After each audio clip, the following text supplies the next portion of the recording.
changed in the last few decades. They're definitely very prevalent, and there's evidence of that from school health surveys. There's a very high rate of daily consumption of soft drinks among children in some Pacific Island countries. Lenny Solomona is the leader of One Touch Ministries, a group which runs boot camps around Samoa aimed at changing people's diets and getting them exercising, especially school children. He says the diets are shocking, but a lot of it comes down to money. People are trying to work out in their mindset, why should I pay $4 for a bottle of water when I can get a can of Coke for 80 cents? They don't look at it as an investment. They're just trying to cater their needs for that time. People can't justify why they should buy something that's healthy when it costs almost double. In recent years, though, Pacific countries have stepped up their efforts to tackle their non-communicable disease crisis. Several countries have introduced taxes on sugar and fat-laden products, and laws control their availability or attractiveness to children.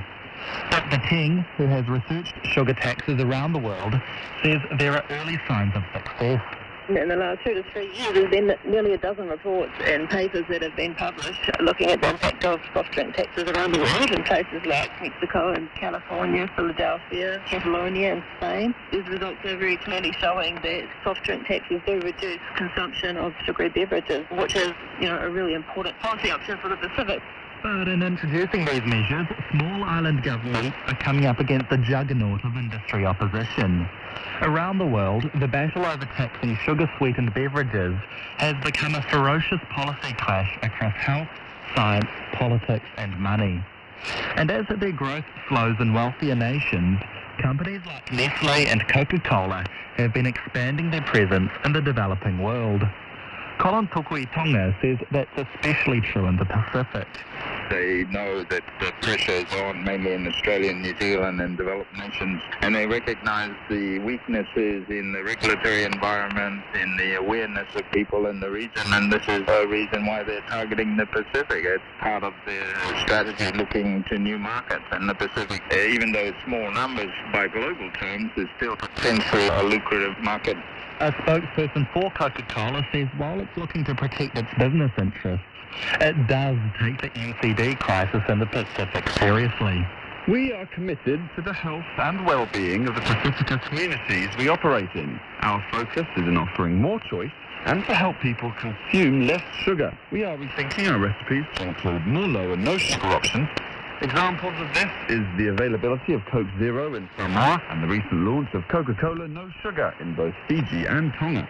However, Coca-Cola says it doesn't believe sugar taxes work when it comes to tackling obesity. But Dr. Tukuitonga, whose organisation has helped Pacific governments implement sugar taxes, says it's a tactic he's seen before. The sugar industry is behaving pretty much the way we saw the tobacco industry behave in the early days. They trashed the science, they discredited the evidence, they produce alternative so-called evidence, and then they distract. It's all part of a standard practice to try and counter the effects of the work we're doing. But for Lenny Solomona, who has hundreds of people graduate his camps every year, the key to winning the battle comes down to education. For us, we could get angry, but I think, regardless of whether these people come in and they start arguing with these things, I think ultimately at the end of the day, it all comes back to leadership within the household. The parents that come into the boot camp, they know the truth now behind these products. As long as they understand the truth about that, regardless of the challenges that we face from outside. Mr. Solomona says he's already seeing change. Gyms are opening all across Samoa, and the message about healthy eating is spreading, largely driven by children. He says slowly the battle against obesity is starting to be won. This is Jamie Kahana.